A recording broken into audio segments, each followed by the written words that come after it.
We left off last time in Matthew 27, 50 and 51. And actually, Christ has just died.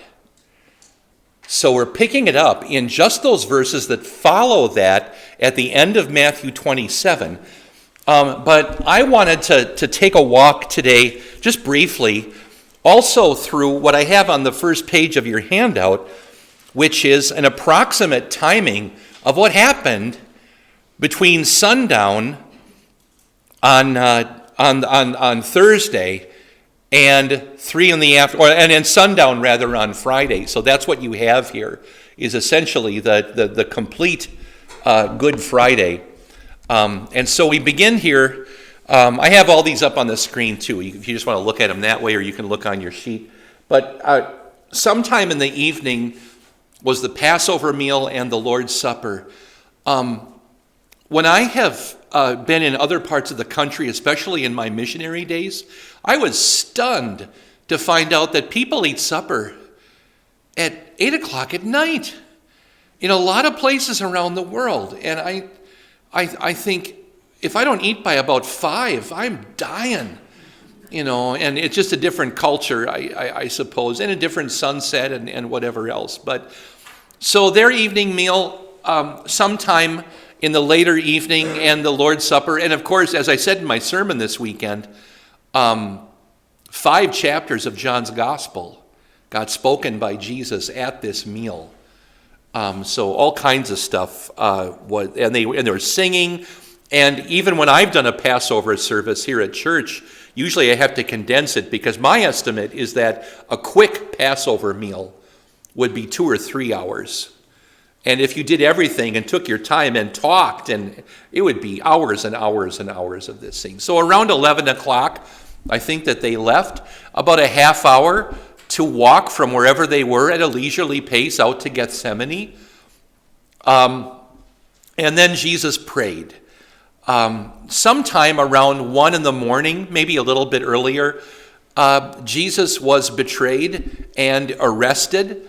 So you have that incident. It's very quick. That didn't take all that long once it got started.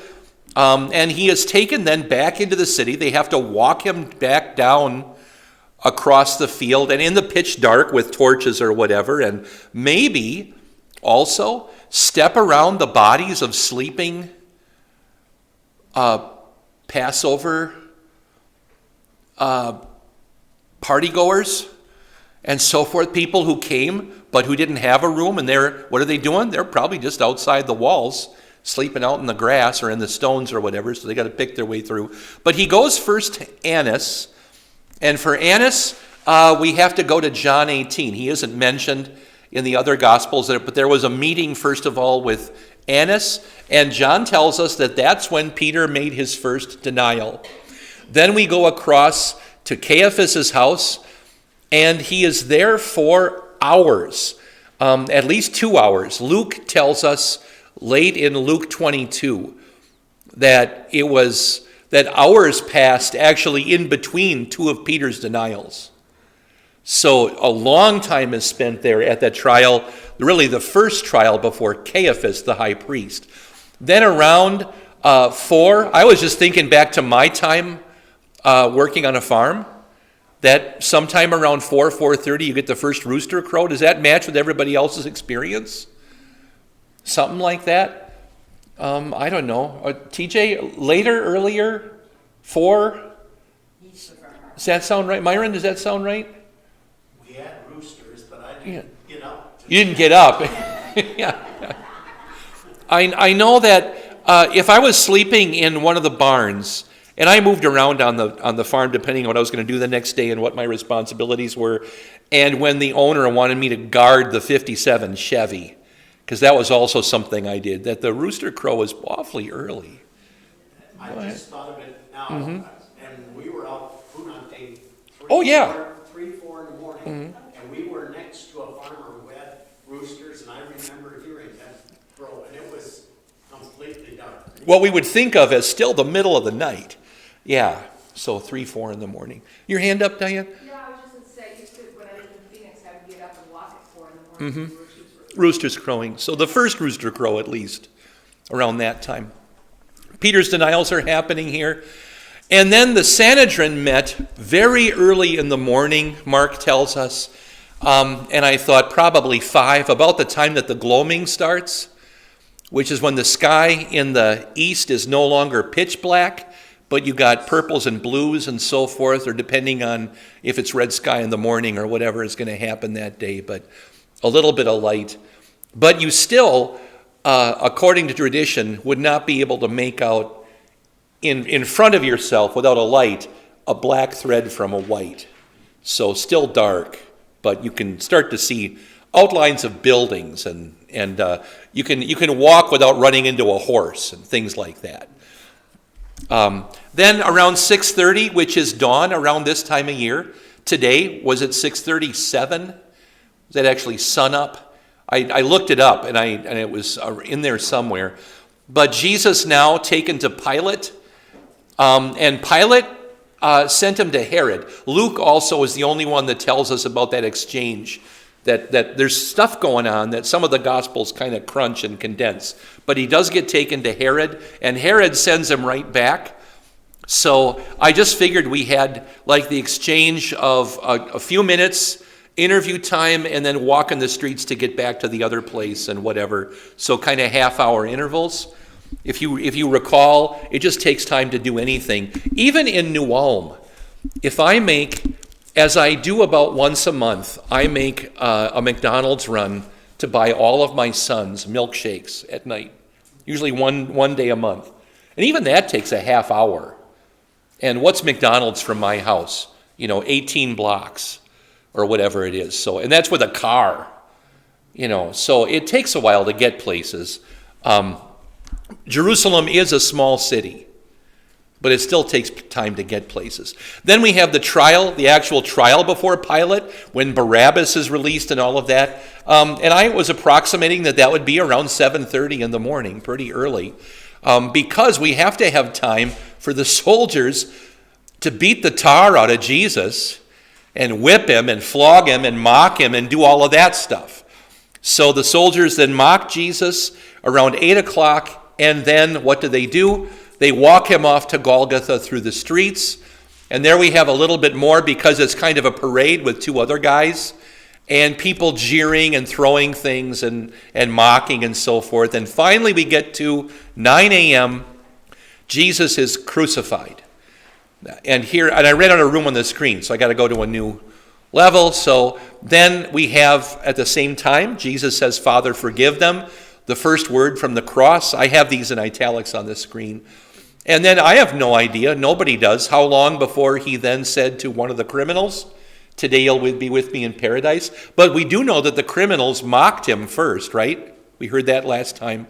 So for a while, this guy was opposed to Jesus. Then he turns and says, "Jesus, remember me." And then he replies with, "Today you'll be with me."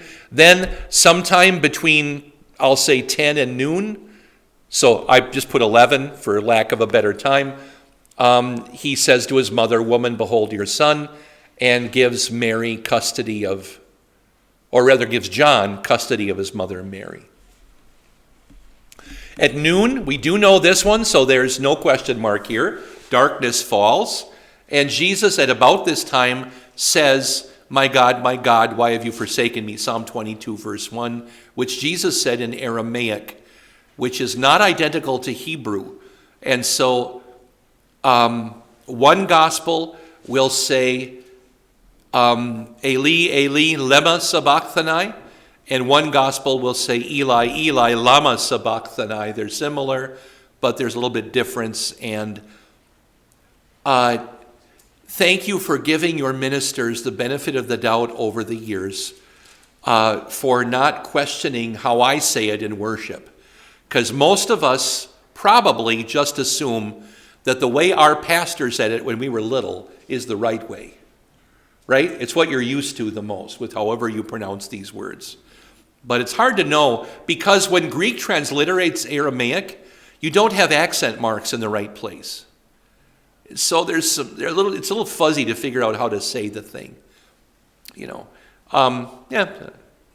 That's all I'll say about that. Except that I never dread reading anything from Scripture except that sentence, because I always figure there's going to be somebody who's going to walk up to me afterwards and say, you said that wrong. Well, I'm sorry. So there we go. We'll move on from there. Myron. So do they go to the Sanhedrin, which was correct for about 50 years, or is it the Sanhedrin, which I hear about now? I say Sanhedrin. I've heard pastors say Sanhedrin. I have too. That's what I hear. I often, one of the issues is that now we have a lot of audio Bibles, and I've stopped listening to audio Bibles because they say a lot of things differently than I would. And I cringe at some of their pronunciations of different things. And so I finally gave up. I would like to be edified by what I'm listening to and not cringe by what I'm listening to. So yeah, I got a problem with that one too. But I've always said Sanhedrin. I don't know where Sanhedrin came from. But however, it could be, we have a couple different versions of English in the world. And there could be a difference between British English and American English. There's also a great difference between Eastern English and Midwestern English. And I don't even know what they speak down south, but whatever that is and so forth. So, Margaret, what did you say? What's different in each region in England? Yeah, well, right. Depending if they have a Welsh background or Scottish or Irish, or if they're conceited because they went to Eton, or if they're ordinary because they live on the East End, or whatever it is. Yeah, exactly. Forgive me for judging our brothers and sisters in England, but now that we have missions there, I should be more gentle with them. So around 2:45, I figure a few minutes before he dies, he says, "I thirst." I've always understood this, and Pastor Sutton reinforced this with me, that probably that was to wet his whistle before he was going to say other things. So in that last 15-minute stretch, he's thirsty. They go and find something. They grab a sponge and a hyssop plant and dip it in the awful vinegary wine substitute that they used, and he wets his whistle, and then he says, "It is finished." And finally, "Father, into your hands I commit my spirit." And he dies around 3 o'clock. So whether it's right on the money or whatever, I don't know. But somewhere around 9, he was crucified. Somewhere around 3, he died. The darkness had continued from noon until 3. A divine darkness. If God used the means of some sort, like thunderheads or whatever, then okay. It was more than an eclipse. Something happened that made everything dark, which was the Son of God suffering. Then, after that, and one of the Gospels here, I forget if it's John, says sometime later. Then, I suppose word had to get to different people, but Joseph of Arimathea and Nicodemus, who are two members of the Sanhedrin, the two who would have, if they had been present, would have voted against crucifying Jesus. They probably weren't even there. I wonder if the others just didn't even invite them to that particular vote or something like that. Anyway, Joseph finds out that Jesus has died, and he seeks an audience with Pilate. He has to wait in line and wait his turn. He finally gets to see Pilate and asks for the body. Pilate is surprised because it happened so quick. And Joseph is given permission. He goes and makes preparations. They get some stuff. It's, 25 pounds of myrrhs and aloes, the Gospels tell us. And he and Nicodemus take the body down. We'll get to that in the slides in a little bit here. And the body is taken down. I figure at least an hour between asking permission and the physically getting to him on the cross and, finding a ladder and whatever else they had to do. Then around between 5:30 and 6:30 then, Jesus would have been, prepared and finally buried. The stone rolled over the tomb. And in their culture, at this time of year, I shouldn't say culture, at this time of year, sunset right around 7:45. In fact, I think tonight it's 7:47. So pretty close to being right. But with about an hour to spare, before sunset. And that was the hurry, was to get him buried and to be done with that by sunset. But there were things to be done before they even got that far. So if you think about it that way, if somebody dies at 3 and you want to get them buried before sundown, you don't have time for a coffee break. There's a lot to be done and physical work to be taken care of. So Joseph used his own tomb, and we're going to come to that here in a moment. Any questions? I've taken up the first whole half of the class doing this. I hadn't meant to, but any questions about this? Yeah, Colleen. Okay, so Joseph and Arimathea did the burying. Women were there. Watching, not taking part. Right. Okay. Yeah. Do we know if any of the 11 disciples were there? It doesn't seem like it. Okay. Apart from maybe John, who would have had custody of Mary, but it doesn't seem like it. In fact, the gospel writers go out of their way to tell us that the women saw. And therefore, especially when you've got a guy like Luke, who used interviews to write his gospel, that's what he says in the opening line of his gospel, that he researched this carefully. So rather than rely on the apostles, I think he's telling us the women were there. So he talked to Mary, Joanna, or Salome, one of those women, maybe a couple of them. You get the idea that Luke probably spent quite a bit of time with Jesus' mother Mary, though. Because on the other end of the gospel, you've got, 175 verses, leading up to Jesus' birth and of his childhood, who would he have talked to about that? And because Luke says he did research. The others relied on inspiration and maybe knew some stories, but Luke went and talked to people, so probably to Mary. And here too, Mary would have remembered things. Okay. Now, getting to our text, verse 52. This is just as Jesus has died.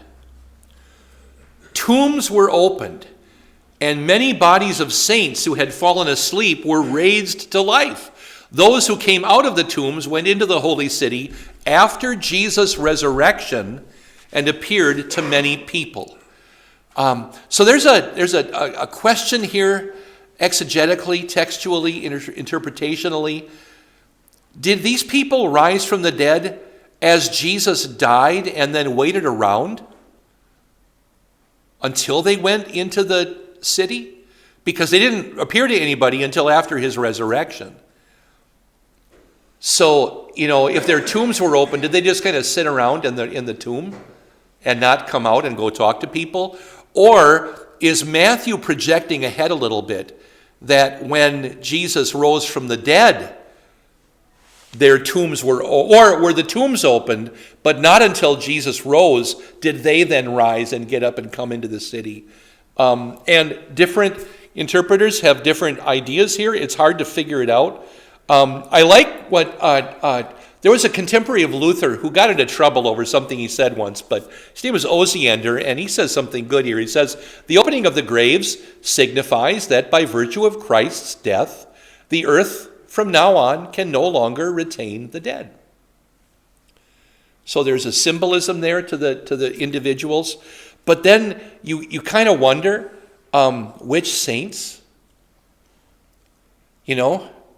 And then there's the other issue of as they're coming out, why did God permit this? When, for example, in Luke 16, there's the guy who goes to hell, and he asks Abraham to send someone to warn his brothers so they don't go to hell too. And Abraham says, son, they have Moses and the prophets. But that's to unbelievers. These individuals who have risen are only going to believers who already believe, they already have faith, as just a witness that this has happened. Because how many resurrection appearances did Jesus make?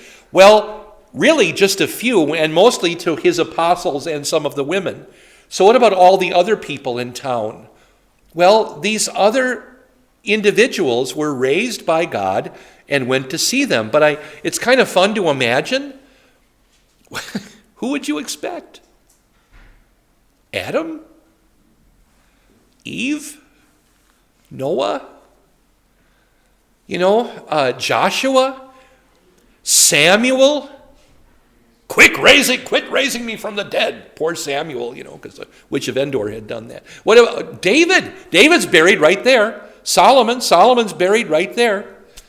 It couldn't be Elijah. Why not? He was in heaven. Yeah. But it could be Elisha, right? Or Isaiah, or Daniel, Ezra.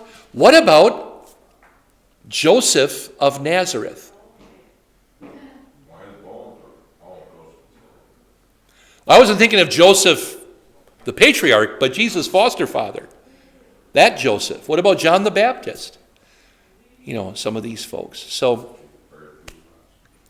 don't know. I don't know which one, but fascinating to think about. With many people, I think that the impression would have been equally the same if they had seen David or if they had seen their own mom. Whichever. They would recognize David. We're shown that in the Transfiguration. The saints recognize the saints when they're risen and so forth. But whatever it was. So curiosity. Go ahead, Larry.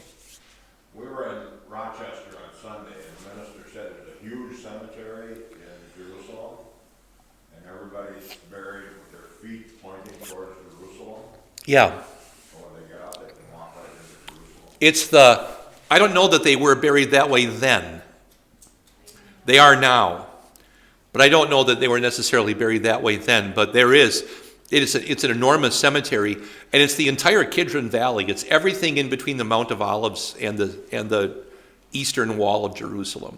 You see it if you have ever dared to watch the movie Schindler's List.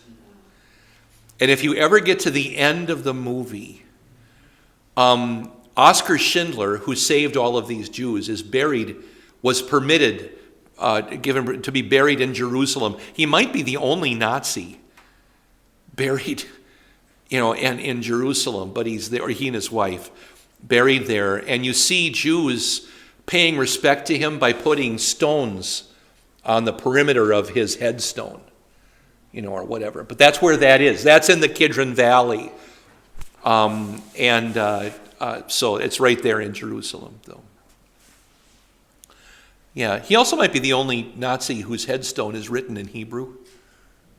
I think. I'm not sure about that. All right. When the centurion and those who were guarding Jesus with him, saw the earthquake and the things that had happened, they were terrified and said, "Truly, this was the Son of God." So two things seem to impress these Roman soldiers. I mean, did they come to saving faith at this moment? For them, the crucifixion was nothing but a preaching of the law. We don't come to faith through the preaching of the law.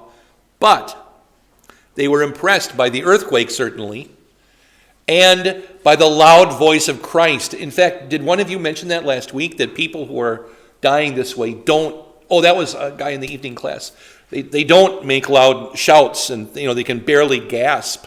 But Jesus did. But the centurion saw the charges that had been made to Jesus. He could read the placard and so forth. Now he knew that those charges are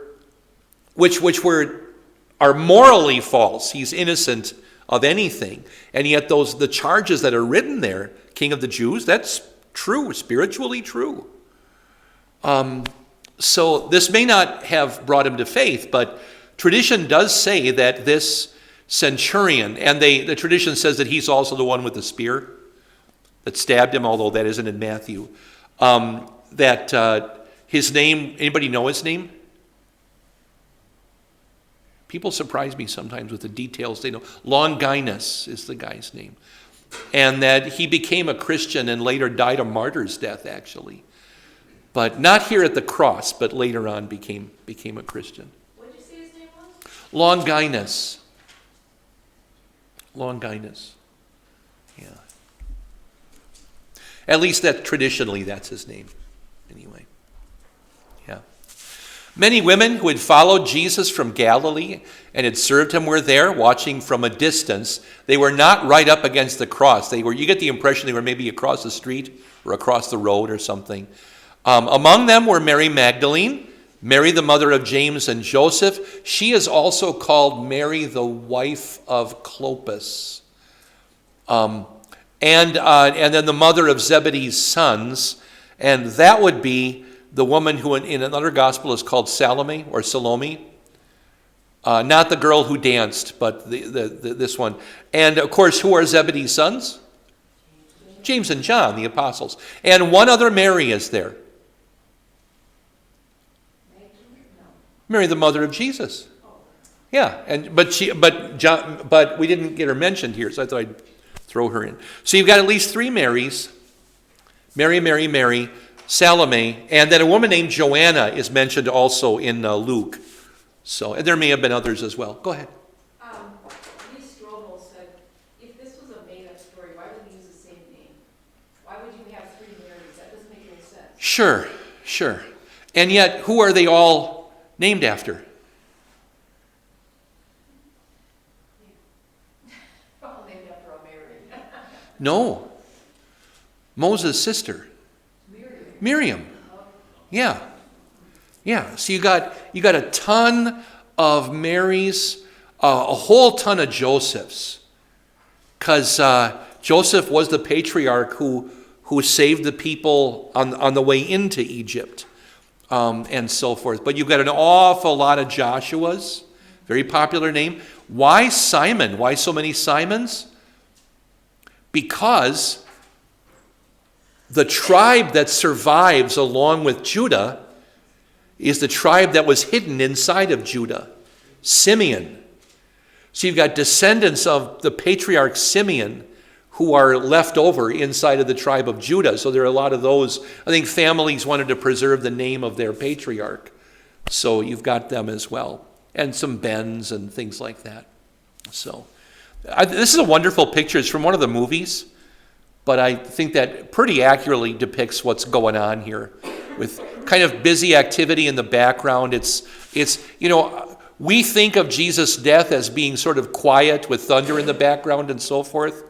But today, it would be more like New York City with like streetcars and a jackhammer somewhere and somebody swearing at somebody else and little kids fighting in the background and all kinds of noise and things. Because it was an ordinary work day.